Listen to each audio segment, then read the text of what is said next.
Hello, I welcome you to this HTML class structured for beginners. HTML, or Hypertext Markup Language, is the standard language used to create and design web pages. Imagine the internet as a huge library, and each website is a book in this library. Now think of HTML as the basic structure of these books. It's like the table of contents, chapter titles, and paragraphs that tell you what each part is about. HTML helps organize the information so both people and computers can understand what they're looking at. It uses a system of tags to define the structure and layout of a web page's content. These tags are the building blocks of HTML and are used to differentiate between types of content such as paragraphs, headings, links, images, and so on. Do not worry, we will elaborate them all in this video. A tag typically consists of a less than symbol, followed by a tag name like P for paragraphs, H1 for main headings, and ends with a greater than symbol. Tags usually come in pairs, an opening tag and a closing tag, with the closing tag having a / before the tag name. For example, a paragraph is written as this. This is a paragraph, where this is the opening tag and with a / in front is the closing tag.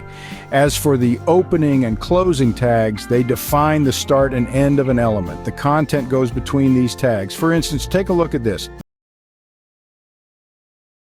My heading is the content of the H1 element, which is marked to be a top-level heading due to the H1 tags. Take note, here are the headers tag, H1 to H6. The first header is big, the second is smaller, like that till the last. I will list a few HTML tags with brief descriptions, and you must strictly take note of them all. Doc type HTML. This HTML document type declaration, this comes first. There is an exclamation mark in front, H1 to H6. I've mentioned this before, the headings of decreasing importance body, main content container P for paragraph UO, for unordered list OL, for ordered list strong importance. This will make the alphabet bold and emphasis. This also makes the alphabets bold or more obvious. You will be the one to decide how to make use of them according to their importance.